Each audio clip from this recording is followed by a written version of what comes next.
Welcome back to the Political Theater, everybody. Thank you guys for joining me this evening. We have got a lot to talk about. It has been a fantastic evening last night. Tuesday night at the State of the Union, I was in attendance, and we're going to go over that. We've got a lot to talk about for that State of the Union address, so we're going to get into that for pretty much the entire show this evening. I'm going to get the space up and running shortly if anybody wants to join that and chime in themselves. If anybody else is watching this, I hope everyone else is watching the State of the Union. It was a great speech. He did a really good job. We've got a lot to go over on that, so before we do anything else, guys, make sure you guys share the space out, share the link out to the show, make sure everybody is aware that we are indeed live. The X space itself should be up and live here very shortly. Yeah, there you can hear it. Okay, so now the space is live as well. If you guys are listening to us on X, on YouTube, Rumble, Substack, wherever you guys may be tuning in this evening, make sure you guys leave us a comment. Make sure you guys give us a review if you're listening on Spotify or Apple Podcasts. So make sure you guys give us a review there, and if you guys have anything to say, you can always put it in the comment sections. I always do read the comment section throughout every show. And if you guys want to chime in yourself, you guys are more than welcome to chime in this evening by joining the X space. You got to go to x.com, go to @WC Dispatch, and that's the only way you can chime into the show yourself. So I think the obvious part is here that we just have to kind of talk about this for a minute because Trump's speech was fantastic. I think it was easily one of his best speeches he's ever given. Mostly because it was not really about him, it was about the country, and I think that's what really came through for me, at least. Watching it, I definitely felt that President Trump was not really talking specifically about him in the entire speech. It was more about a celebration of the country and how the country was doing well, even though the Democrats will never give him credit for that. They'll never claim that that's what actually happened, even though it is what happened. That's exactly what happened. President Trump was obviously speaking to the country. He was not talking about him and his accomplishments. He was talking about how great the country was doing, which is very good. I thought it was fantastic. This whole idea that the Democrats sat on their hands the entire speech, they really did. Now, there are some parts of it where a couple of them got up, okay? I mean, there's a few of them that stood, but what everyone else isn't really talking about, they're not talking about at all the fact that the media definitely didn't get up. Media Row, not a single soul on Media Row stood up at all during that entire speech. They didn't clap one time. There was not a single person from the mainstream media. They were all sitting there with their laptops tweeting, but they weren't talking. And you're not allowed your phone if you're watching in the gallery, so I wasn't allowed to have my phone at all, which is fine. I didn't have any interest in looking at my phone while I was listening to the President of the United States speak. But all of the legacy journalists just sat on their laptops, and none of them clapped for anything. There was a couple tweets that I saw somebody talking about, oh my God, Trump's handing out medals of honor like they're candy or something. And, the guy that they were referring to when they said that is the 100-year-old, war veteran that, was a fighter pilot ace. These people have nothing but contempt for the country. They really do. I mean, it's the only way you can describe the Democrats is that they have no interest in America winning at all. The legacy media is even worse than the Democrats were, far worse, I would say. But the embarrassment factor of Trump sitting there and waving his arm, I know people really, I don't know how it came through on television. I don't know. Some people said that it worked just as well on television, but I'll tell you, in the room, it was kind of what you don't see on the TV. And I watched the clip of it, right? What you guys didn't see was the way that Trump's face was every time he looked over there. They just, they kept panning around the room during that part of the speech. And I watched the video version of it. They kept panning around the room. You didn't see what Trump was doing the whole time. Trump, the entire time, was staring at them like, what the hell's the matter with you people? He just kept looking, and he must have made 100 different facial expressions about how he was acting, about how they were doing this. It was pretty funny. It was pretty classic of Trump. I've seen a couple people try to act and derail how this turned out for them, thinking that, it doesn't matter. It doesn't matter. Listen, the reaction alone means it matters to them. The reaction alone of them being upset and then claiming, it doesn't mean anything. No one cares. I mean, it's fine. They are furious about it. They know that he embarrassed them. And Trump proved once again that he is the only Republican that seems to have any understanding on how you treat the Democrats. He seems to be the only one. They don't seem to understand. Nobody else in Congress, nobody else in the Republican Party seems to get this yet. How, I don't know. Why they can't figure it out, I don't know. But Trump is the only one that treats them appropriately. Embarrass them. Make them feel like small people, because they are. They are small people. They're very small. They have no interest in doing anything good. And the other part about it that I actually really enjoyed is Trump said something that I say all the time. when they came to the question of how the Democrats won in these most recent elections, in the 2025 elections, how they won with those, they said, well, how are they talking about affordability? It's them who caused the affordability problems. Every single problem we have for the affordability is traced back to Democrat policies, whether it be from healthcare or inflation from Joe Biden. Those are the two major things that have driven up costs in this country, and it is entirely because of Democrat policies. There is nobody can say that. I mean, I love that they keep trying to do this, and Trump was pretty funny. He called it the Unaffordable Care Act when he was referring to the Affordable Care Act. I don't like that. I disagree with the president there. Just call it Obamacare, because that's what it is. They've managed to somehow move it away from being called Obamacare because they really don't want to be labeled to it anymore. If it's Obamacare, then it's 100% Democrat owned. Well, keep calling it Obamacare. Don't call it the Affordable Care Act. Don't call it the Unaffordable Care Act. Call it Obamacare. That's what it is. That's where it came from. It was Obama that created it. Make sure that he is the one that still has it. Okay, I mean, they make sure that they continue to own that. But just the fact that he brought this up means that Trump is still the only person in Washington, for the Republican side at least, that seems to understand how you deal with the Democrats. You don't let them get away with the concept of, oh, yeah, but no, unaffordable, everything needs to be talking about affordability. It's their fault that happened. It always has been. It was Joe Biden that drove up inflation 40% more than it was in 40 years. I mean, it was all of these policies are what's caused that affordability crisis. So it was great to see the president remind the useless Republicans in Congress what they actually need to do. Now, I will say that these guys, at least the Republicans in Congress, did a pretty good job of, putting on the part and cheering. But these people need to get some stuff done. They really do need to get some stuff done. They need to get some bills passed. They need to get the SAVE Act passed. Listening to the Democrats, my favorite part of this was at one point Trump was talking about the SAVE Act and he's talking about voter ID. And he said, it's polling at, 80 something percent. And the Democrats, a couple of them, probably Rashida Tlaib and Ilhan Omar, they were screaming, oh, that's just not true. And he's like, yeah, it is. I mean, what are you talking about? The polling data on wanting voter ID is like astronomically high. Everybody wants it. No one has any interest in not having voter ID. Of course, we want to have voter ID. Everybody wants it. But the Democrats don't want it because, well, that'll make it really, really difficult for them to cheat. And, Trump called them out on that as well.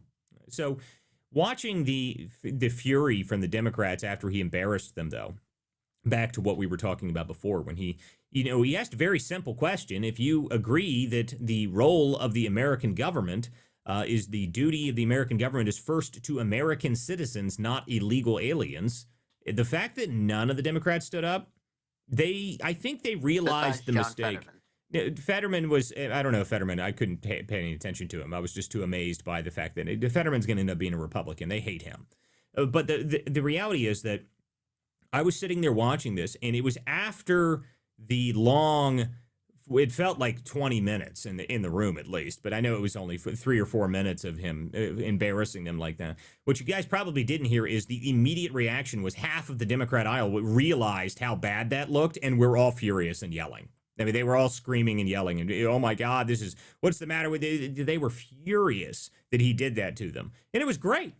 That's what you should be doing. That's what all the Republicans should be doing. What does the matter with you? Why can't we pass anything? You guys should be putting pressure on them like Trump does. Trump is the only politician on the Republican side of the aisle that actually knows how to pressure the Democrats. It really is amazing to watch. And I hope the Republicans somehow manage to take that message from that. There's a couple parts of the speech that people were talking about. Oh man, it was his tariff discussion. I think I agreed with the way that he brought that up. Well, I made deals with these countries already. Just because the Supreme Court said I can't tariff doesn't mean my deals aren't in place. So if you nullify the deal, if that country nullifies the deal, then you have to renegotiate the deal. And, good luck renegotiating a deal that you already made with President Trump. I'm sure that next deal won't be as good as the next one. So I think he handled that appropriately. But the best part really was that it was more about celebrating the entire ethos of America. That was great. That was my favorite part of it. Every aspect of the speech, and typical in Trump style, he's got he's got every showmanship that you can. There's tears, there's hugs, there's young girls that were saved by pilots. It's everything you can imagine from a Trump speech, but it's unique in the way that Trump manages to pull off showmanship in a live room. It really is unique. That's what he does so well with the State of the Union address. And watching all of the Democrats just huff and puff and scream and yell. Now, I still have not watched anything of Abigail Spam Spamberger, Queen Affordability. I haven't watched any of her rebuttal yet. I was told that I need to watch at least some of it. But do I really? I mean, does anyone care? Did anybody watch? Does anybody actually care what she said? Did anybody pay any attention to what she said? I heard that she didn't look great and that she stumbled over her own words and that she looked nervous. Well, I mean, that's the funny part about that is that's what she always looks like. She always looks absolutely petrified that she's going to make a mistake because she's so handled and controlled by everybody around her that she doesn't know how to interact with people like a normal person. I mean, she is the human embodiment of the liberal women that run the Democrat Party. That they have no ability to actually make decisions on their own, so they surround themselves with people that tell them what to do all the time, to the point that they can barely even interact with people on a normal basis. Yeah, but according to the Democrats, this Spamberger is the end all be all. She is the next presidential candidate. I mean, I don't think so. I've never been impressed by this woman at all. I was never impressed with her during the campaign. I just thought it was funny watching everyone go, "Oh my God, how did this woman get in charge?" Like, yeah, well, I tried to tell everybody that a year ago, and no one wanted to listen to me then. We could have had a Marine. We could have had a conservative Marine in office right now if the Republican Party had got off their ass and actually got Winsome Sears into office. But no, now you got the spam. And she was just as impressive as all get out, apparently. I mean, no one even, I haven't seen a single clip of her rebuttal speech, so it must not be good. I haven't seen one clip of it. She must not have made any good points. As far as I'm aware, the only thing that she talked about is how much she hates Trump and that she's a liberal white woman, which is so. I mean, you could just look at her and tell that. I mean, there's not really anything you need to gather out of that. So, Jack Tron, did you actually watch any of her rebuttal speech? Oh, I watched the whole thing. It Oh was God. atrocious. She started off by asking like, "Is Trump doing his job? And do you think Trump is like working for you or something?" I saw a clip from it, and I saw that Scott Turner, the Secretary for Housing and Urban Development, responded to her questions like yes, yes, and yes. I forget exactly what the questions were, but they were something like that. And of course, she went on saying like, the funny thing is that she was talking about affordability, which is so funny. So I put a post out right after she made that address response, talk of a clip of all the new taxes that the Virginia Democrats want to put out, and the list goes from taxes on dog walking, dog grooming, Lyft and Uber rides, gym taxes. The list just goes on and on and on. And this woman wants to talk about affordability. It is the biggest joke you could have ever heard. Well, I mean, that's the funny part about the Democrats. It doesn't matter to them. They don't care. It's just whatever they think wins them votes. That's what's always been so disingenuous about the Democrats is that they don't care about what they say. None of what they say matters to them. It's not important to them. They don't care what they have to say to get people to vote for them. They just figured out affordability is a problem. Well, like, well, yeah, it's a problem. You guys made it unaffordable to live in the country. You skyrocketed energy rates by 60%. I mean, that's no wonder things are expensive. Your inflation rates were higher than they were in 40 years. You made energy more expensive in every state in the country. At this point, imagine if the Democrats had remained in charge. Anywhere in the country, you'd have to have a windmill on your own property to be able to turn your own lights on at this point. I mean, that's what was coming down the pipeline at this point.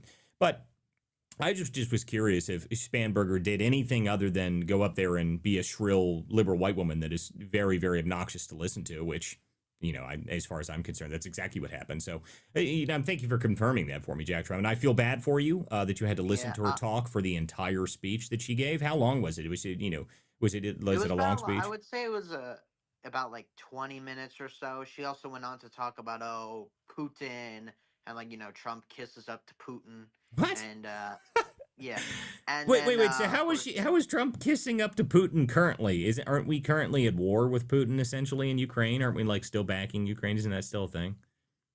That's very Yeah, I think confusing we to me. saw. It's very confusing to me because how does that work? We're at war with Putin, yet he's still in Putin's pocket. I don't understand that at all. Actually, I mean, as And far then as of I'm course concerned, she we're had still in the to middle of that. and then of course she had to bring up the latest Democrat talking point, which is Trump is covering for the Epstein files. Well, I mean that's just natural for them at this point. That's the only thing they have. They have to bring up the Epstein files because for some reason the Democrats think that it's a winning message for them. It's just the next thing for the Democrats. It doesn't really matter what they're talking about. I mean, it's just the next thing that they can use. They ran out of people believing that Trump was Hitler. They ran out of people believing that he was controlled by Russian. So then they had to feed out the next thing, which is essentially Trump is a pedophile. That's like the next thing they've got. So I mean, I don't know what are they going to do when the next Republican person rises to power? I keep asking this question. I haven't been able to figure it out yet. I mean, is JD Vance, if he was going to be the next president, is he going to be Mecha Hitler? I mean, is he going to be Satan himself? I mean, I don't understand how they're going to be able to come up with a new insult that is somehow related to this. I mean, they're even close to. I mean, I know that it's been in historically that they've essentially called every president some sort of thing. I mean, they called what is it? They called Reagan bozo for they called him essentially couldn't read and it was like a monkey. I mean, that was from his acting days. But then they called George W. Bush. They called him Hitler, but that didn't really stick because he was a war hero. So then they moved to Trump, and Trump, they actually got the Hitler thing to stick somehow. I don't know how they managed to get it to stick with Trump because Trump had been in public life for his entire freaking life. And somehow they managed to convince everybody that this guy was a fascist lunatic, even though he was like a moderate Democrat for, I don't know, his whole life. And it was part of the Democrat Party for his whole life. But how are they going to do that for Vance? Is he somehow going to become Hitler as well, or Rubio? I mean, how are they going to do that? I don't know what they're going to be able to do. I don't know how you are going to convince people that somehow these guys are worse than Hitler, the worst people that exist. I mean, I don't know. I don't understand how it works. But I was much more pleased to see that the Democrats were so mad about last night that they have to try and claim that it wasn't a good success. That's how you can usually tell that if it's something that was effective. If it wasn't effective, they would all be quiet. They wouldn't care. They wouldn't say anything. But no. Every Democrat I've seen today. So, did you see the ratings when Trump's travel, when they talked about tariffs, the ratings went down. Like, oh, whatever. If that's all you've got, guys, that's not looking great for you. I'll just say that. I mean, if your entire argument is that Trump's speech last night wasn't successful because, there's some random metric that showed that a portion of independents went down 5% when he mentioned tariffs, then my goodness, you are just hopeless. I mean, that's just a hopeless endeavor to try and convince you that it was a success or not. I mean, that's just amazing to me. Now, I will say that the one part about this that is problematic for people is if people think that this helps for the midterms, I don't necessarily agree. Mostly because Trump can be amazing. Okay, Trump can do great things. Trump has always been successful at getting people out to the ballots, but out to the polling booth. But the question is, can the Republican Party deliver on actually what Trump's agenda was to the point that they actually believe that their votes are worth it? I mean, that's the problem that the Republican Party's had this whole time, is that the Republican Party is riding on the coattails of President Trump, and they have been the entire time. Now, they need to get some stuff done, and they need to get the SAVE Act on the floor, and they need to have a vote on it. They're not going to get rid of the filibuster, so make the Democrats stand for, 2 weeks if it takes that. Make them stand forever. Okay? I mean, I don't care what you have to do. Put some pressure on these people. That needs to happen. We need to get some of this stuff done. And the idea that we're going to watch the Democrats be able to somehow manage to prevent us from doing anything ever is unbelievable to me. We have both chambers of Congress. We need to be able to get some stuff through. We need to get some stuff done. The Big Beautiful Bill was great. The Lake and Riley Act was great. The Genius Bill was great. But we need to finish some of this stuff. We definitely need the SAVE Act to be passed. That should be done now. All right? I mean, no one in the country disagrees with us having actual voter ID. That's not a problem. There's no reason for us not to have voter ID. So let's get that through and get that over with. Just whatever you have to do to get it done. It needs to happen, needs to be finished. So watching the rest of the speech, though, and actually attending the event was fantastic. I went with Congressman Ben Cline. I would like a huge shout out to Ben Cline. That was an amazing invitation. It was a great event. Got to meet some of the members of the administration. I got to meet Pete Hegseth, Kristi Noem, and Scott Bessent. That was fun. The entire Scott Bessent was busy. And that's how Scott Bessent was. You could barely talk to him because there was a line of 50 people to try and shake his hand. So that's pretty much how all of the administration was. Kristi Noem talked to her a second, though. That was nice. I mean, but all of the people from the administration were there. It was great. The speaker's chambers was a packed area, and it was fun. I think it was great. There was not really any interruptions, in the middle of the speech. I mean, Rashida Tlaib and the Somali pirate, which was hysterical that they immediately panned over to her when Trump mentioned Somali pirates. That cameraman is hysterical. I love him. I don't know who he is.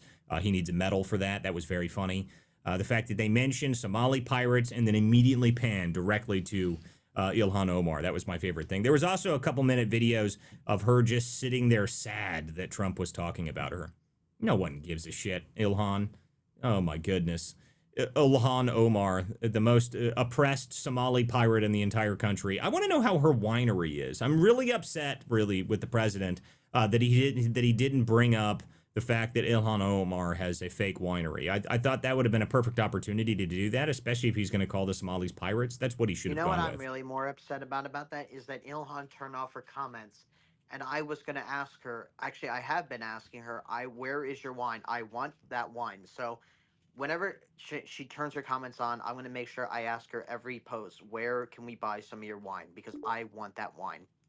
Well, I mean, everybody would like to have some of the fake wine. I mean, like that's one of the great things about fake wine. It's apparently it's delicious. I mean, it's so good that it got a double gold award in San Francisco. Which, by the way, someone informed me that that's even fake. Apparently, like so that's not even true that it got a double gold award. That like that's actually fake as well, which I love. I mean, why not? They make it if it's all fake, you might as well go with it, right? I mean, every aspect of what she does is fake. She doesn't own anything. She doesn't have anything, but she just does it anyway because she doesn't care. You got to love that. I mean, you have to love the fact that she's just a complete liar on every aspect of her life. It was fantastic. But overall, guys, I think the most important message to take from last night was that the Democrats themselves, they had no interest in standing for the country for any of the success. And more importantly than that, it once again proved Trump's point that he made at the Joint Address to Congress last year. What did Trump say last year? He said, no matter what I do for the country, they will not stand. They will not clap. He did it again. And they fell right for it. It's kind of amazing to me, really. You would think they kind of would have figured it out after he embarrassed them for a full few minutes there. But no, they did it again. They did it again. I mean, they did the same thing again. Even for Irina Zaruska, the slain woman from North Carolina, they sat still during that. I mean, what the hell is the matter with these people? I mean, that was kind of unbelievable to me. I thought that at least for that one they would got up. I mean, they got up for some stuff. I mean, they had some of the stuff that they got up for. Literally wearing Ukraine pins on their flags, but yet they won't stand for the poor Ukrainian girl who survived the war-torn country only to be slaughtered in the crime-ridden streets of North Carolina. It wasn't the crime-ridden streets. It was just the freaking subway on her way home from work. It's not like she was wandering around and she was slain in the middle of, she was on a public subway surrounded by other people and was just sliced down for no reason. But anyway, no, they didn't even get up for that. So, that was a unbelievable thing to me. That was very strange. I was seated directly above the Democrats, so I got to see which ones stood up for things. A bunch of them stood up for when Trump mentioned that he wanted to go after insurance companies for health insurance. A bunch of them got up for that, which I thought was good. But, I still like to remind people that they were the ones who put that in place in the first place. Obamacare. Well, I mean, don't forget, Walter, they did stand them and clap when the Supreme Court struck down the tariffs. Well, I mean, only the back section of them did that, to be honest with you. And most of them didn't. Like, here's the reality. Most of them weren't paying any attention at all. They had no idea what Trump was saying. They weren't listening. Most of them were on their cell phones the entire time, not even looking up, not paying any attention at all. That's what was happening almost the entire speech. I mean, if you look down, if from where I was, I could see directly below into the Democrat caucus.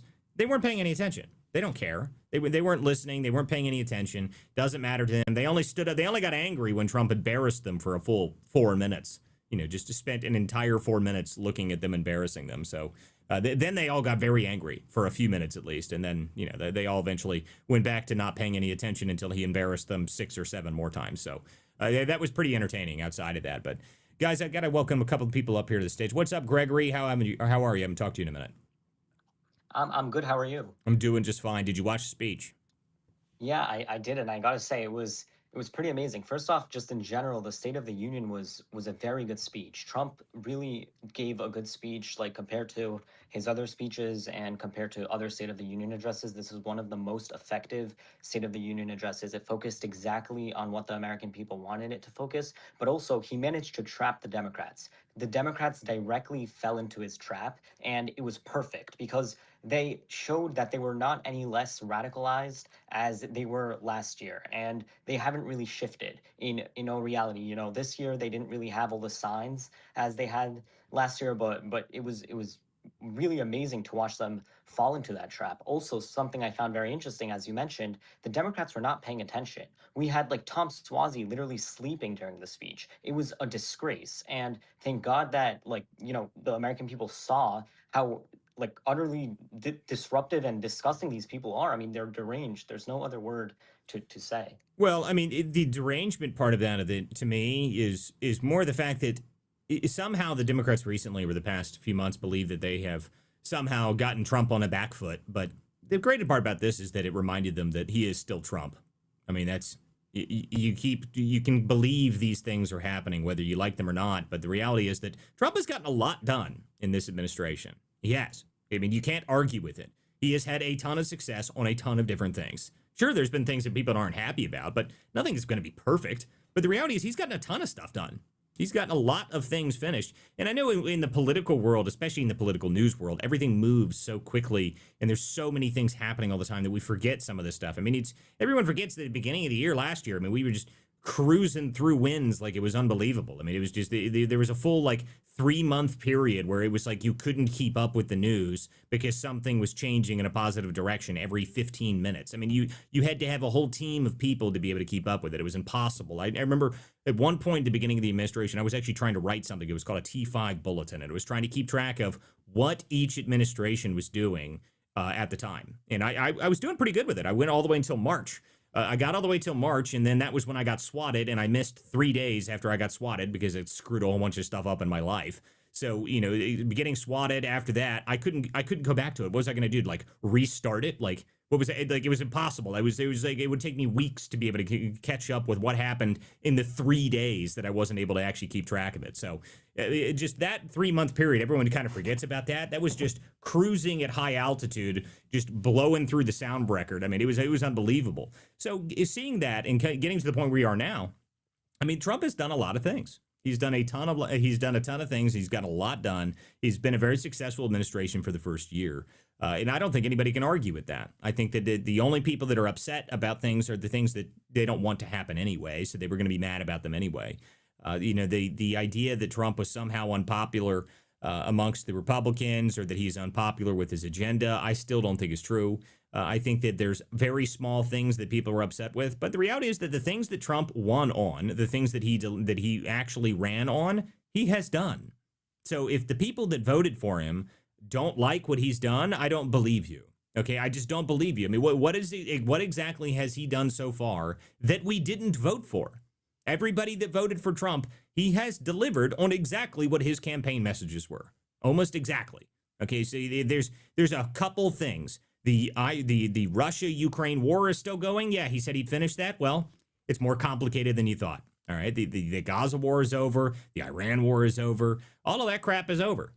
We're killing narco terrorists on a regular basis. The southern border's shut. Inflation is way, way, way, way down. Energy prices are down. All of this stuff is down. Housing prices are finally starting to go down. He's getting a prescription medication trying to get that down. He's going after the insurance companies. All of this stuff is great. And this is all what the stuff that he said he was going to do. So anybody who claims that the Trump voters are turning on him, I see that happen once a week. Some moron posts that. I'm like, who? Who are you talking to? I don't know a single person who voted for Trump that regrets their decision. I don't believe you. I mean, I don't know them. I haven't seen them. I've never spoken to them. So, and I talk to people every single day. So I'd be very interested to meet some people that are actually upset with Trump. And the only people that are the people that are the conspiratards is what I'm going to start calling them. And the people that refuse to be happy about anything, that they're more interested in claiming that the entire planet is in the Epstein list and everybody that they hate's in the Epstein list. And in fact, you're on the Epstein list just for bringing it up in the first place. And it's just not a worthwhile conversation. It's retarded. It really Yeah, is the retarded. what Sean calls the outrage addicts. I mean, it's just people that don't have anything else to do. I mean, that's the only thing they can talk about. They're not smart enough to talk about policy. They're not interesting enough to talk about themselves. So they talk about shit that is impossible to prove or disprove. And it's very simple. I mean, it's the same concept as talking about sports. Kevin Smith is a friend of mine. You guys have heard Kevin on Spaces before. He's got his own show. Make sure you guys check him out. He had the best comment. He said, the problem is you got a bunch of idiots that used to watch sports all the time. Now they don't watch sports anymore and they talk about politics, and they should go back to talking about sports because they were better at it. And in sports, you can be wrong about anything. That's the great part about sports. You can have a conversation with somebody. And listen, I watched football when I was in college, but the reality is you don't have to know anything to be able to talk about it. I'm sorry. I mean, I know there's some football fans out here that don't want to hear that, but the reality is you can just know the name of a person and say, I don't like him. And people be like, why? And you're like, oh, I need nothing. And then people believe you. And they're like, oh, okay, that makes sense. I mean, you don't have to know anything. You can just talk about it meaninglessly because, and the reality is, it is meaningless. It doesn't matter at all. Someone wins the game or they don't win the game. It doesn't matter at all what you talk about when it comes to it. Okay, Chief, you got your hand up. What's up, buddy?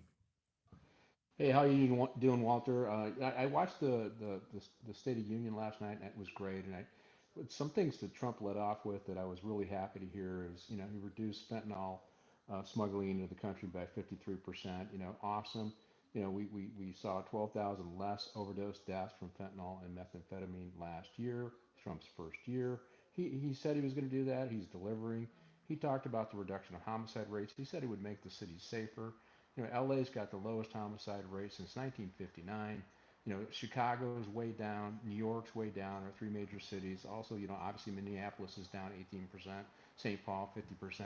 He talked about Memphis and Washington D.C. He's delivered on those issues, and those are big deals for me. 38 years in law enforcement, and it just goes to show that when you flood the zone with cops, you have an impact. Whether it's cops taking criminal aliens away or just dealing with criminals in the street, you can have an impact. It debunks that whole, just defund the cops and invest in the community, everything will be, hunky-dory. That's you can invest in the community, but you need to do a multi-prong approach. Trump showed that, and it's been very successful around the country. So I was glad that he did that. And I think the other thing I was really happy to see him do is he called out the Democrats. What are you for? Don't the number one goal of government is to protect citizens. Don't you believe that? And they wouldn't stand up and support that. And it just goes to show you where the Democrats are. I mean, I just did a show where Gavin Newsom passed a law and appointed parole board officers that granted parole to somebody who a pedophile, a serial sexual predator of children, abused 7 children under the age of 7, the youngest being 3 years old, where he lured her to his car with a Barbie doll. And his elder parole policy allows the guy to just do 20 years and be over 50, and then he'd be eligible for a parole hearing. And they gave him a parole hearing, and they granted him a release. And so so when they talk about how they, Epstein and all this other drama that they talk about, they're not really passing laws to protect citizens. And so this is where I have my problem. So I was really happy to hear Trump talk about those issues, because those are issues that are near and dear to this retired cop's heart. Well, the discussion on law enforcement, every single time that the Democrats have liked to pretend that just because that they claim ICE is unpopular, that it's somehow working for them. I've always said that it's not true. I've always said that what you're doing really is that you are just doing defund the police 2.0, and that did not work out well for the Democrats. Okay, that was one of the worst things that they ever did. The reality is that normal people really don't like it when you would see people attacking law enforcement on a regular basis. They don't like that. It's just true. You can claim that that's the Gestapo. Yeah, sure. Go ahead. See how many people in the heartland actually agree with you. Hold on just a minute, Chief. I got to mention Kevin because he came up here and I just talked about it. Kevin, what's up, buddy? What up? I was told you rang, so I pumped in. Oh, I was just, I was mentioning the same thing that you mentioned the other day. Or I guess it was a couple months ago now, that we have a real problem with commentators that They don't know anything, but they used to talk about sports and they stopped watching sports. So now they talk about politics and they should go back to sports. They were better at it. Oh, Candace. Oh, I'm just talking about anybody. But yes, Oh. Candace is one of those people. Candace has now Yeah, decided legit. that she's going even further into the deep end than anybody could have ever possibly imagined. Yeah, I mean, look, every person here is listening to sports talk radio, and the older you are, probably the more you listen to it. For young kids, sports talk radio is a thing we used to do back in the '90s. It was a good time. But yeah, people who never played in the NFL, never coached a game, never threw a ball, talked about what Peyton Manning or Tom Brady should have done on a third and seven, and and they got put on the same platform as people who have real world sports experience, and normally they would get made fun of. And I think we should really go back to that, because there's some really stupid people who have never worked in politics, who have never run a campaign, who have never done a PR strategy, who have never designed a ground game for an election, who just think that because they're relatively attractive and they gain Instagram followers, that means that they have the same sort of input of people that have actually won elections before. And look, that's a right and left thing. Uh, there's talented strategists on the left that people should listen to, that know what they're doing. People like James Carville, people like David Axelrod, Rahm And then you Emanuel. have idiots like Stephen King. And then you have people like Stephen King. You're really good at being the creepiest fucking person in all of New England. Stick to that. Um, I love your books. I love your movies from your books. But that doesn't mean I want to hear your political commentary. Like, you don't want to hear me tell you how Stand By Me could have been a little bit better. Taylor Swift doesn't want to hear me tell her that she's singing in the wrong key. So stay in your lane. LeBron doesn't want to hear me talk about how he's only still playing so that his son can have a job. Like, they don't want to hear that stuff from me. Uh, that kid sucks. Like, look, LeBron's great. Yeah, he's top 8 of all time. Number 8, by the way. Not even close to the top 5. But yeah, it's like, imagine that, sticking around in the NBA just so your son can like cosplay as a point guard. It's adorable. Well, I mean, By the but way, the just so you big guys all know, I'm on my way to go find Nancy Guthrie, so I can stop hearing about it on TV. Oh, you're on the way down there. So I see. I think everyone just forgot that she existed. At this point now, I think Nancy Guthrie herself. Are they still talking about it on television? Or they still bringing it up? Well, Fox is slowly transitioning back from war with Iran to Nancy Oh Guthrie, Lord and Almighty! now they're going back to war with Iran again. I've never seen Brian Kilmeade so excited. But yeah, Oh my goodness, dude! they're I still can't do checking it. in. She may not be with us anymore. I don't want to be a dick. Dude, that She's woman was 84. super dead 2 weeks ago. I mean, I She's said so that dead. she's super dead, dude. And Definitely look, it's dead. not. Like, I don't know what happened to Nancy Guthrie, but I'll tell you right now, she dead. All right. I mean, at this point, I don't think it's even like a question. I was just annoyed. I got annoyed like week 2, where, at some point they found a black nitrile glove on the ground and they were like, oh my God, a glove. I'm like, oh my God, that's literally if you've ever met a single technician in your entire life, that's what you wear when you're changing oil and then you throw it out the window afterwards. Yeah. Jesus Christ, people. It was obnoxious. The minute they said they found a black glove, I was like, that's it. I know who did it. Oh yeah, It dude. was OJ. Did you see? You missed my post on it, Kevin. I posted. I said, "All right, this is enough. When is OJ showing up with the white Bronco?" I was expecting it. 1,000%. Right now, the scaredest person in America is Kato Kalin. Oh man, I feel bad for the guys that are like the ground investigator guys. Like, what's that guy? The JLR. He said I'm staying here till it's solved. Is he still there? Oh man, I feel bad for him if he's still there. Well, congratulations. He's staying in the desert in December. Let's see if he stays there in July. Oh yeah, I guess that's true. Maybe that's a good reason. I'm gonna jump. I got some work to do. All right, Kevin. Good to talk to you, buddy.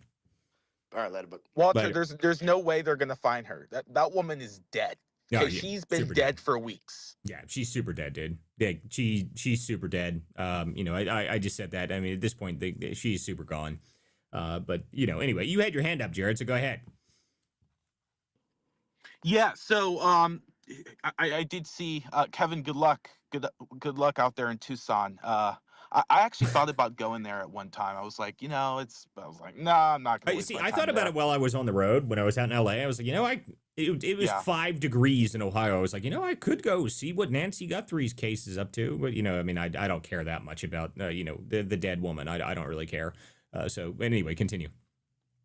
Yeah, so I thought the speech was last night. I'm still here in DC. I'm going out in the morning. I thought the speech was exceptionally well by Donald Trump. I watched it first thing this morning. Um, no one's talking about this. This is the only one time I will say, Walter Kurt, you're right. No one's talking about Spanberger. I told you. Like literally, like literally, no one's talking about her. Like I'm like, okay, it's not even news. Like they're not even covering it. They're not even putting it in like the live shot. I said this earlier, Jared. I said, you know how you know it wasn't good? Because I haven't seen a single clip of it. Not one. Not Nah. one. Not a single one. Like my feed is normally got all sorts of crap in it because I intentionally make it like that. No, not one. No one's sharing it. No one cares. Yeah, I'll be honest in the buck. I didn't even watch the thing. I was just so busy. I Am I didn't the even only watch one it. who watched the response? Apparently, I Jack think you Trot is are. the only Like person who watched. Oh, you poor bastard. like literally like can we get some like can Nielsen ratings do like can release some numbers? Because I have no one is talking about it. I've been here in DC for 2 days. No one's talking about Spanberger. Like no one's talking about the speech. I'm sorry. It's just like, this was the governor, and I met her, brilliant woman who, who's going off the far left agenda a little bit. A lot of bit. So yeah, a lot of bit, right? Yeah, my mother. I actually have Jared, a I'll be house. honest. I don't think that they want to talk about it. I think that they would have preferred she not do a follow up to the State of the Union, and they just moved on from it. I don't. I can honestly say this, like a truly neutral stance. That when I heard the Democratic Party was like not going to show up to the State of the Union, I was like, this is going to be a disaster for them. And then they showed up to what they did when they showed up to the State of the Union. I was like, they should not have showed up to the State of the I Union. agree. I thought that was a bad call. So I was actually at the alternative event at the People's State of the Union where it was freezing last night. I mean, there were a few lawmakers and senators coming. Adam Schiff, by the way, Adam Schiff, oh my goodness, he like almost got in like a little argument with Joy Reid because it was so cold outside, and so he went back in his SUV and sat in there. Um, so there were some numbers released today from the Washington Post, though. And I thought it was interesting. No one has talked about it. A huge sleeper story where Democrats have, I think, the enthusiasm. I lost my note. The wind blew it away. The enthusiasm among Democrats is like by 14 points. Even 2 years ago, it was like 6 points. The Washington Post, they did the same thing, and Democrats had the enthusiasm by 6 points. Now it's like 14.2 points. It was released this morning, and then CNN Enthusiasm had for another one. what? I guess I just don't know what like. What are you talking about? Just like general voter enthusiasm for the turnout. Yeah, Oh, for the okay. election turnout. Yeah, for the election turnout. I'll post it for you guys. I thought they should have stood for the speech, for the parts where Donald Trump said, stand up if you, believe that illegal aliens or whatever he said. I've been so busy that I didn't like That if watch. you believe that members of Congress should put Americans first over illegal immigrants. Yeah, it was So very yeah. clear question, and the problem is not even really they didn't stand, but then it was the reaction afterward being there. I think that's what was actually more interesting to me is because they knew it was bad. They knew it was. They knew it was because after they refused to stand up, after that whole 3.5, 4 minutes, however long it was, felt like 25 years while I was sitting in the gallery. But while that happened, afterwards, they all started yelling and hollering and, oh my God, how dare you embarrass us? That's really what was more interesting to me. Like, you probably can't hear that on the cameras, but I'll tell you right now, there must have been 10 of them that immediately started screaming and yelling and being upset that Trump embarrassed them like that. So they knew how bad it was when it happened, yet none of them stood up still. None of them. And I thought, and Walter and Chris and everyone else, I thought Trump was, and I said this. I mean, just calling a spade a spade. It got some hate mail. Trump did pretty well. He beat my expectations. My predictions were that Trump was going to obviously talk about what he perceives as his accomplishments, but I thought he was going to like hint at 2028. I mean, a lot of times, and I've been to 5 Trump events or Trump rallies, even one in the Commonwealth of Virginia, and Trump all the time, right? His Truth Social posts match a lot of times how he speaks to people in. I mean, that was not the consensus last night. He talked about what his agenda was, what his agenda is moving forward. I think that he should have really talked more about the SAVE Act a lot. I don't know if you guys seen it in the last 30 minutes or so. Senator Mike Lee put out a video, basically nudge nudge to his other Republicans, saying that you might be for supporting the SAVE Act, but in order to get it, you also have to be for nuking the filibuster. And he put that video out. I watched a few seconds of it, so I thought that was interesting. So yeah, I thought it was a great speech. Democrats, Al Green, man, like, What an like idiot. I'm like honestly, I would have support if like Johnson like sent the sergeant of arms at him and just like, this is the second time, dude. Like, no, there has to be consequences. Like, you deserve to sit in the Well, secret. the funnier part about that was like I thought it was. So here's what I thought he was going to do. I thought it was going to be go up like, and I thought the banner said was going to say something like, "Release the Epstein files" or something. No, it said black people aren't apes. I was like, what? Like, what the hell was that? Like, that was the weirdest thing I'd ever seen. I was like, He's clearly still referring to that AI video with the Obama. I know, I exec. understand, Yeah, but but no, but the that's such a joke. Like, that's like, are you kidding me? Like, there is no context at all in any situation where that is something that the president has ever said or done. Okay, just because 1 second of a follow-up video got posted to a True Social account, which everybody, I mean, the Democrats try to make it some sort of big deal, but no one cares. Like, it was so stupid. That was so dumb. But that was what Al Green decided to protest with a big banner he's going to hold in front of the president when he walks down the aisle saying, "We are not apes." Like, what? It's just crazy. Do you have anything, Walter, about the SAVE Act though? Was that like a conversation in the Yeah, chamber yeah. last No, it night? was a conversation, and Trump brought it up. He said that we need to get the SAVE Act done. They need to get it done, no matter what they have to do. And he was pointing it through and telling him he had to get it done. And that was a big part of it. And the reality is that he's right. Okay, I mean, the point is that voter ID is very popular. It always has been. It's always been a popular position. And the reality is, it just needs to get done. Put voter ID on the ballot. Make it so that you have to tie it to voter ID no matter how you do it. Just do it. I mean, that just needs to happen. SAVE Act is popular only on that reason, because people want voter ID. It's very simple. Okay, they should just be only citizens can vote. And if you just let it happen, then the problem is that it looks so stupid for the Democrats and the Republicans too. Just the fact that they won't manage to move it forward. This is not a small issue. Okay, the entire country wants voter ID. Just do it. Okay, if it's that much of a problem, just do it. We had elections like this forever. Okay, we had election where there's not mass mail-in ballots and all of that stuff. I mean, that's all new. Okay, we can go back to having vote on just the day of. It's a duty as a citizen. You shouldn't be able to tweet votes from your phone. Okay, it's come on. You can get off the couch and go vote. It's not very complicated. Hey, Yeah, Walter, I think it's a long shot. So we'll see where that goes. I appreciate you, Walter. You guys make sure you guys go ahead and reshare the space out though. Jared, do you Uh, think it's a Jared. long shot in the Senate? Is that what you're saying?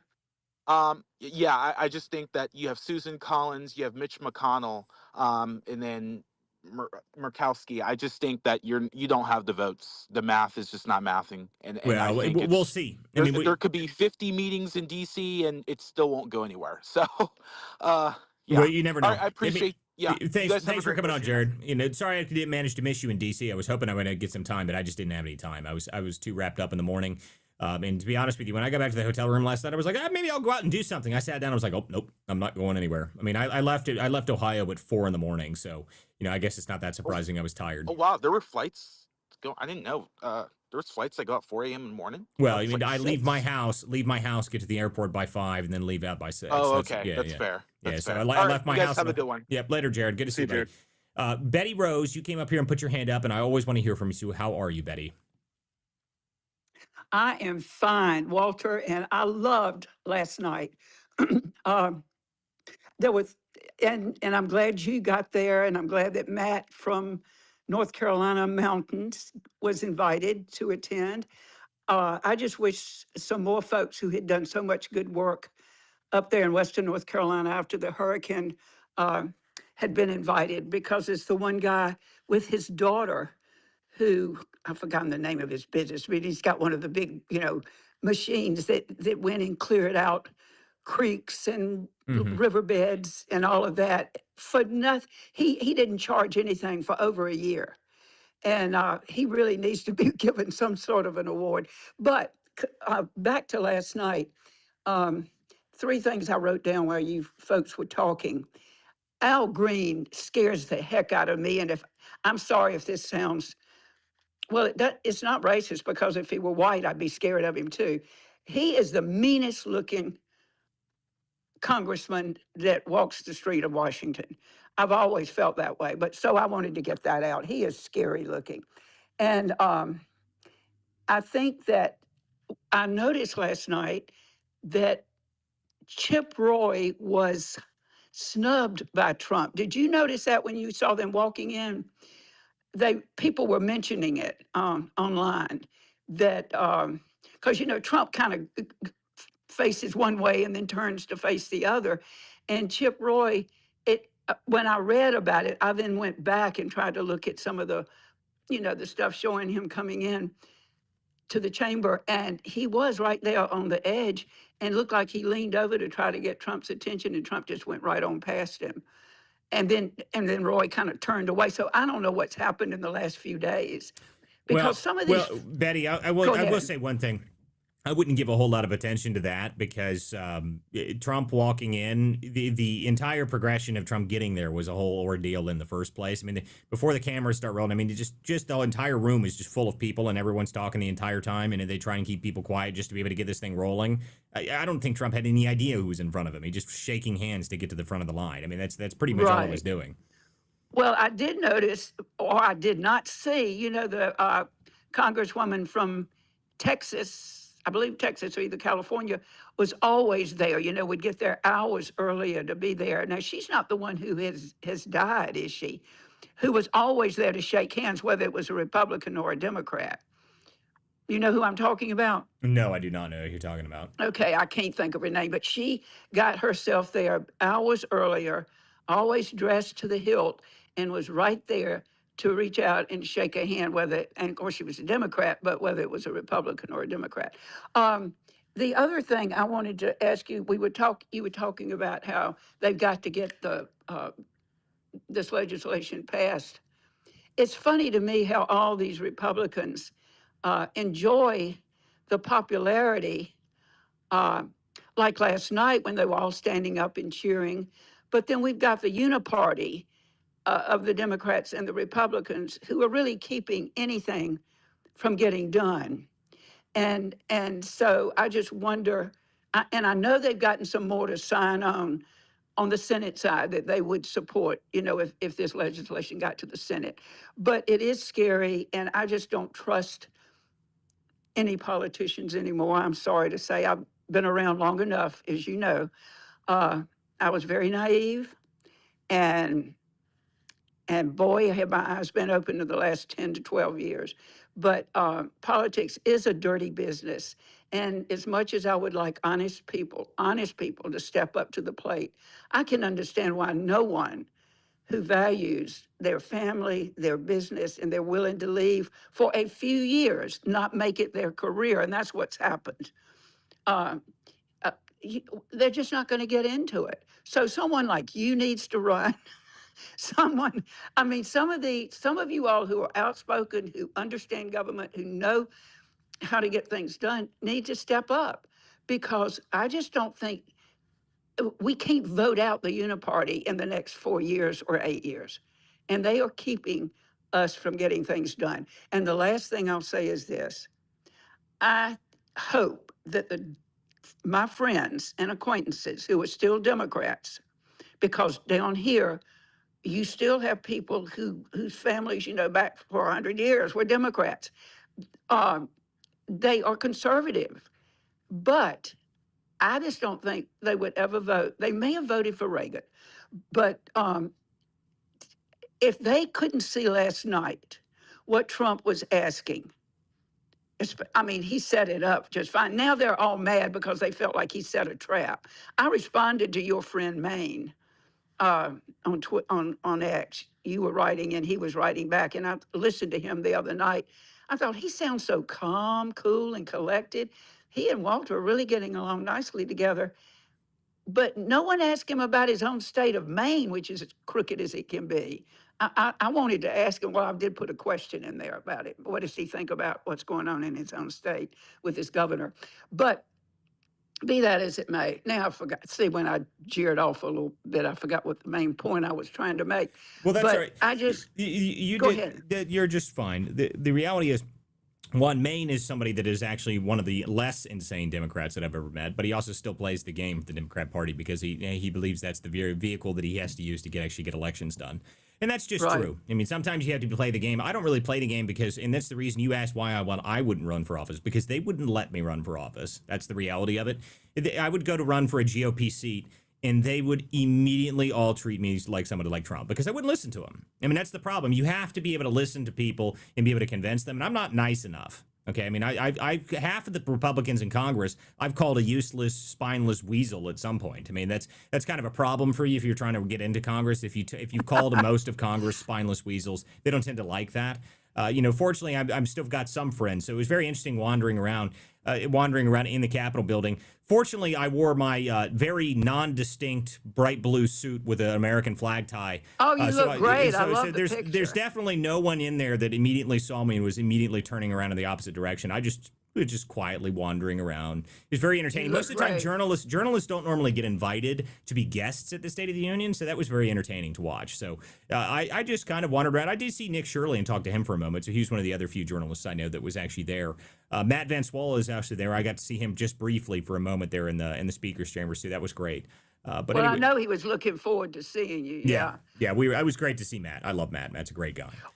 Well, I was just going to say this. What's happening? What's wrong with someone who is new and got new ideas? Is the GOP, the party, the good Oh old yes. boys club. They are what's ruining our chances of hopefully not letting Trump's pick of Watley win the Senate, ticket for the Republican Party at least before the elections in Well, November. And it is sickening. It is absolutely sickening. And that's why politics, unfortunately, is a dirty business. it But is indeed. thanks for letting me come up and spouting out a little bit, and always enjoy your program. Thank you so much for coming on, Betty. And you are correct. The GOP itself, and this is something I talk about a lot, the GOP itself is a problem because they still believe that they are popular, and they're not. But unfortunately, we still have Trump in office. And if we didn't have Trump in office, again, I'd like to remind everybody, can you imagine what do you think Kamala Harris's State of the Union would have been like? What do you think Kamala Harris would have given as a State of the Union address? I have officially decided that I'm no longer playing solitaire between 9 and 11 in the morning. I mean, I don't know. I mean, she's It's got not nothing really interesting to about say. how much what she would have given. It's what she would have taken beforehand. So lots of wine and lots of Adderall. No, I don't know. I don't know if I've ever seen Kamala Harris take Adderall. I think she takes like fistfuls of Valium. The woman's barely able to stand half the time I see her. Okay, anyway, Greg, go ahead, Chris. I forgot to even mention that you came up as co-host. So, Chris, what's happening, dude? Hey, man. Well, I'm glad you're having a space. I know you've been working your tail off on the report that you've sent out to some people. And for folks who haven't subscribed to Walter or hasn't ordered the report, definitely reach out to him on that. He put a lot of work into it. He could have sent out something subpar, but Walter, you put it all together, and that's pretty sound what you've been doing. So, Yeah, well, for those who don't know what he's talking about, the field guides it's a section on the new website that is set up, so it's got the map and everything on it. That is something that I didn't get it finished in time to be able to send them out before the State of the Union, and now I just got back home, so those will be finished this week. So, yeah. But if you guys do want one, that is something that I do sell on my website. And that's if you want to do investigating of local fraud areas on your own. That'll have information, all sorts of stuff in that. That's almost finished. I just had to finish getting it set up on my computer at home, so it should be done today. But if anybody's curious about that, you just got to go to the interactive map on the WCDispatch.com and go see what that's about. And you can order one there yourself, and it explains what it is and how it does. And all that stuff is active there. But it is good to hear from you, Chris. Yeah, well, I wanted to respond to what Betty said because I actually watched the State of the Union with my father and my mom, and they're both retired union workers. My dad was a UAW boss, and so he, blew no matter who, right? And And I'll tell you, he was utterly disgusted with the behavior of the Democrats when that happened. Like, well, he was watching, and Trump gave them every ounce possible to stand up and on not just choosing Americans first over illegal immigrants, but it was also on voter ID. It was also the Ukrainian mom who was there. I mean, there was like five different. You were there, Walter. You know this. There was like five different times where President Trump gave them the political 101, common sense moment. You should be standing up, and they did it. And that, in my opinion, um, put a really bad taste in people's mouths. I'm telling you, like, and my dad's no fan of Donald Trump. Okay, because he's a union guy, right? And he's older, and I got a sister that's ultra liberal who's talking to him every morning.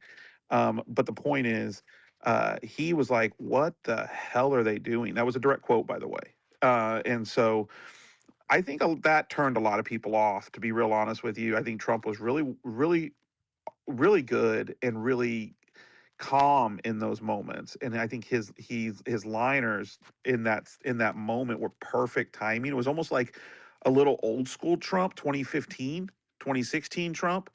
They were just perfect one liners, perfect for the moment, and I think that it turned some Democrats off. To be real honest. Well, I definitely agree with that. I mean, I said this when I was watching it. I was like, I mean, this is not good for them. It just isn't. There's nothing about that looked good. I thought it was a mistake on their part, the way that they treated any of it. It was just not smart.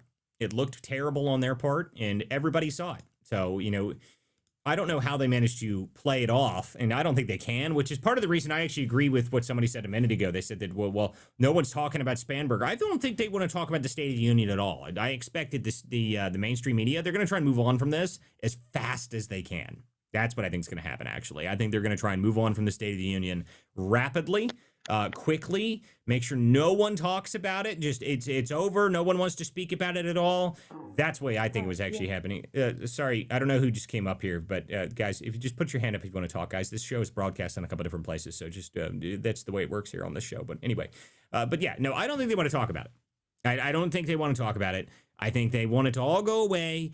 And now Jack Tron apparently is the only person who watched the spam speech, and he wasn't very impressed. So, I thought it was very funny, though. I saw a couple people today that my favorite comments about Spanbergers are like, I watched her speech. She was very jumpy and strange, and she didn't looked like she was really nervous. I'm like, no, guys, that's how she talks. Like, that's her. There's nothing impressive about this woman. I tried to tell people a year ago. I mean, when she was running for office, and I was one of the few people that was actually yelling and screaming about how the fact that she's going to be a disaster, that's how she spoke at every speech. Okay, she's not an impressive speaker. She's not an orator. She is terrible. She looks jumpy. She looks like someone beat her with a stick before she went out on the stage. That's not, like, she really does. And to me, she always looks like she's like about to shake herself to death before she gets onto the stage. Like, that's what I've always seen her as. Like, I don't know. To me, she was always worried that she's going to say something wrong, and then they're going to take her behind the woodshed the moment that she walks off stage. Someone's going to slap her like, you did it wrong. I mean, I don't know. Maybe that's just how her dad treated her. I have no idea. Okay, Brecca, go ahead. Thanks, guys. Thank you for letting me speak. Oh my goodness, I'm cooking dinner. But any case, Betty Rose, we have to we gotta start. We gotta encourage our young ones to start getting involved. And I got the same concerns as you do. I'm in California, Southern California. And we need to get the younger ones involved in local politics. Start from the bottom and let's rise to the top. And I'm in transition with counties. I'm moving to Riverside from Los Angeles County, thankfully. And then, and there was that one Democrat politician. It looked like he felt ashamed what was going on. What are your guys' thoughts? Which one are you speaking about? Oh, I don't know who he was.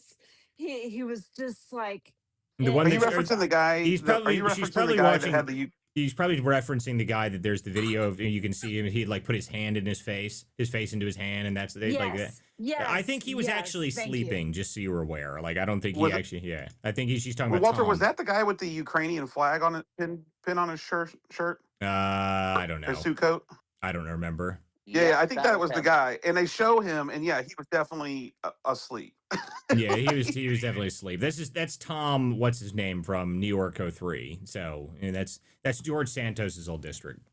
Fetterman came in a suit last night, and he, I think he was embarrassed at what his party did, and he had some comments to make today. Don't ask me what he said because my short-term memory just is fleeting. But yeah, and he has really turned around. They may drum him out of the Democratic Party, and I hope he comes on over to the conservative Republican side.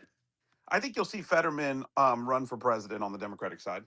Now That's listen to me. If Uncle Fester runs for president, I will make my day. Okay, like sorry guys, I like Fetterman only because after having brain damage, he became a Republican. Now I actually find that very funny. But the amazing part about that is that he's like the only Democrat that seems to have any sense about anything. I don't know if he's going to run for president. If he does, I am going to lose it. That is going to be the funniest thing ever. Just because he actually could probably pull it off because he'd get a moderate vote. Like I'm not joking. He actually might. And then we could have a brain dead president twice. How amazing would that be? That'd be incredible. If we have two vegetables for president within like a 15-year period, I think we get some sort of award for that. I mean, I think China just invades Taiwan for free. I mean, I don't know. Maybe that's a little being a little harsh, but I mean, just sorry. I listen. You got brain damage. You shouldn't be you shouldn't be the president. Maybe Senate's not too difficult, but I definitely don't know if you could be the president. So yeah, anyway, I mean, but the truth is, regardless of the mental capacity situation that's taken place there, Fetterman is basically a 1980s, 1990s Democrat and a Rust Belt Democrat, right? I mean, now voting record wise, he has taken some more social views, some more progressive socialist views. Whatever he says in public, he often, when a push comes to shove, votes the opposite. Except for on Israel, he's been decently consistent on that topic. But he did shake the president's hand last night. He did show up in a suit. He has been very critical of the left and of this leftist move by the Democratic Party. So we'll see how that goes. But Walter, did you see that? Well, I mean, when you were there local, did you see Ilhan Omar's guest get removed from the chambers? her guest got removed. No, I did not see that. Was he trying to steal from people? So it was a gal out of Minneapolis who had already been, who was one of these paid agitators, who had been blocking traffic and already got, detained by ICE once or whatever. It was a guest of honor with Ilhan Omar, and then shows up in a black mask and begins to block people from being able to, Republicans or whatever, from being able to enter the gallery or something. I don't know exactly what took place there because I was seeing it across the feed, but I was like, how embarrassing! What a disaster, man! That this gal would Ilhan. Let's just put Ilhan's disaster aside for a second, which was very bad for the Democratic Party. To bring your guest of honor to get kicked out of the State of the Union is Listen, real. I don't you know know that what? that's The ever happened amazing. before. I don't know if that's ever happened or not either. Because to be honest with you, that's like I can't imagine being invited to something that is as important as the State of the Union and being anything other than what I was, which is just happy to be there. I don't care. I didn't have anything to say. I didn't have anything. I was just, introduced myself to people. But I'm just happy that I was invited and was honored enough to be there. That that's how you should treat it. Okay, you're not going to be able to go to those things your entire life unless you're specifically within DC politics, and you should feel honored to be invited to something like that. So the fact that anybody would be so disgusting that they would get themselves thrown out of an event like that, you should just be ashamed of yourself. And anybody who invited that person should be equally as ashamed. I mean, if that's actually what happened, I didn't see what you're talking about. I didn't even hear about it. So Yeah, that's I'll kind of send you the incredible to clip. me. I'll send you the clip on it. which was kind of wild. It was just really wild. I was like, who does that? But it does make sense. It was Ilhan Omar's guest. And the other thing, Walter, which you may have already talked about before I came in, so I apologize if you already did. But at what point did we allow members of Congress to wear expletives on their shirts in the middle of a State of the Union, like "fuck ICE"? Excuse my language. I apologize. I probably should have said "f ICE." But the point is, that was a real button that Rashida Tlaib had on. I And, did. I'm not surprised, to be honest with you. I'm not surprised. yeah, I didn't see that either. But Talib and Ilhan Omar were the two yelling, the most out of there. But I still just enjoyed. I'll never forget. Whoever that cameraman is, someone needs to get that guy a medal when they said to Somali pirates, and then they panned directly to Omar. Like, oh yes, like whoever that guy is that's G. I love him. That was just so fantastic. I can't believe they did that. Okay, I got to go over to your hand here. Corey J, you came up here and put your hand up. What is up? Hey, thanks. I'm losing my voice, so if I go completely mute, I live in Wisconsin, in a northern state. We've got way too much snow, and I'm slowly losing my voice. But I have to say, like 100%, everything that you guys were talking about just now, Elon Omar and the lady sitting next to her, I was like, man, they just took it just hook, bait, and sinker. What a dumb bunch of idiots. Like they are sinking their own party. And I'm actually really excited about that. That's the best thing you could do. And I can say, like, also watching this entire thing, every time the thing started, and we're like, stand up, sit down, stand up, sit down. It's like a Catholic funeral or something. And then you look and you go, actually, it matters when you stand up and sit down. And the moments that they didn't, I think that they had their moments to be like humans and they chose not to be. I think that they're actually destroying their own party more than they're destroying our party.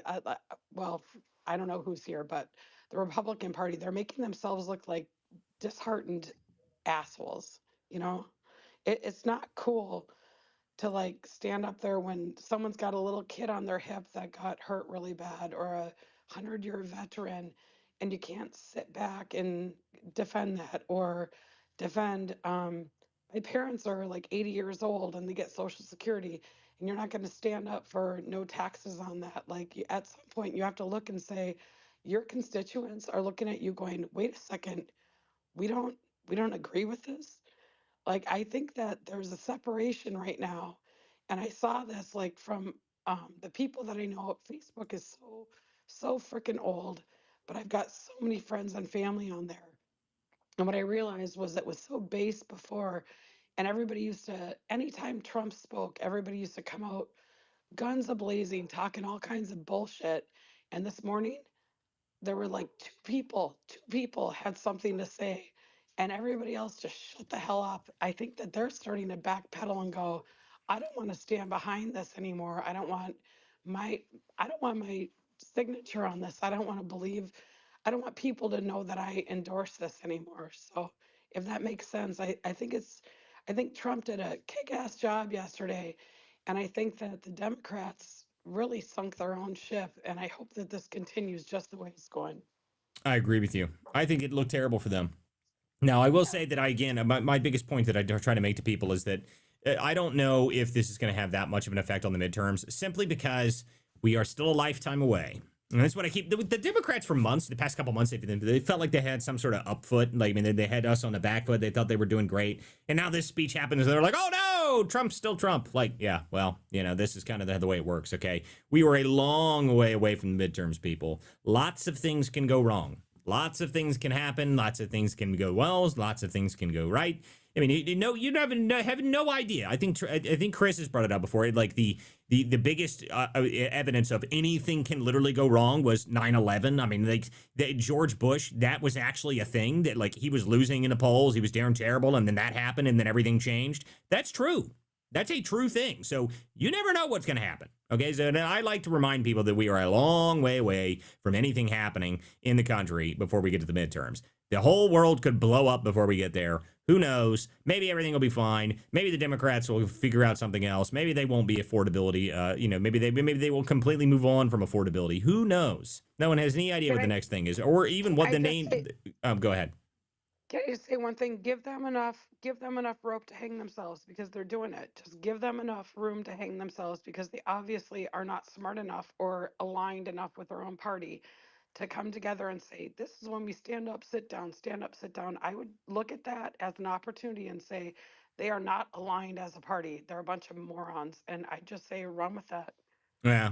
Again, my point is that the State of the Union may give us a few, and I mean a few, campaign ads. Okay, I mean that's going to be and it'll be they didn't even stand, and that'll be some campaign ads. But again, guys, too far away. All right, it's just too far away from midterms. There will be 55 other things that will happen before we even get there. So we in political life world, by the time we get to the middle of summer, which is when we're really going to be in the midst of the midterms, middle of summer, we're talking July, August time period, the entire narrative of the country will be completely different. And who knows what it'll be about this time. Well, hopefully it'll be about the 250th anniversary. And I think that's going to work well for us, actually. Because that was the strongest parts of Trump's speech. The strongest part of Trump's speech was not anything to do with him.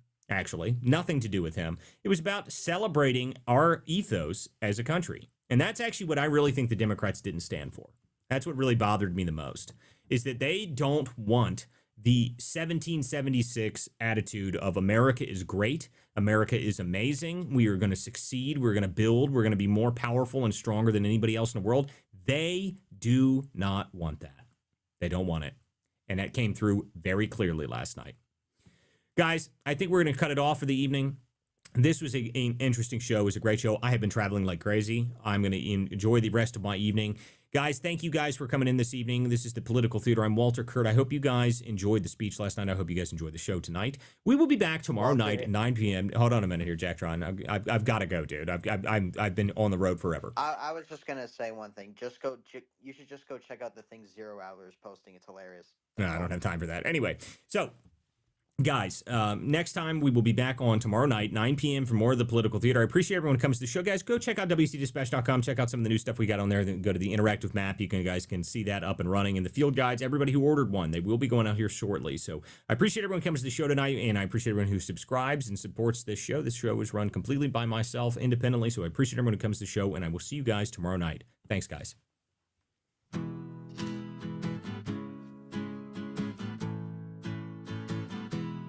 Some folks are born with a liberty spark, their hearts beat red, white, and blue.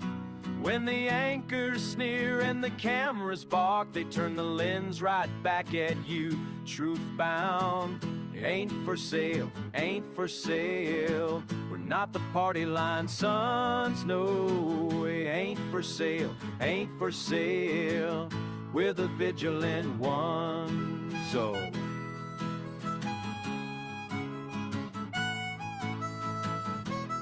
some folks inherit silk-lined halls, spend our sweat while preaching share. But when the tax man wraps his knuckles raw, their mansions suddenly look bare, impaired.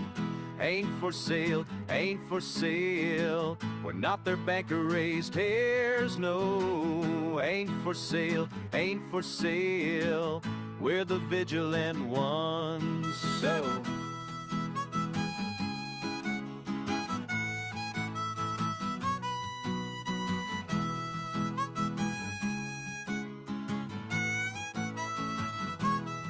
yeah, some paint stars on press room lies and send the common men to toil. Ask them, how much truth will you trade tonight? They mutter, more noise, more noise, more noise. Ain't for sale, ain't for sale. Not the theater's pawns, friend. It ain't for sale, ain't for sale. We're America's steadfast ones. No, we won't be spun.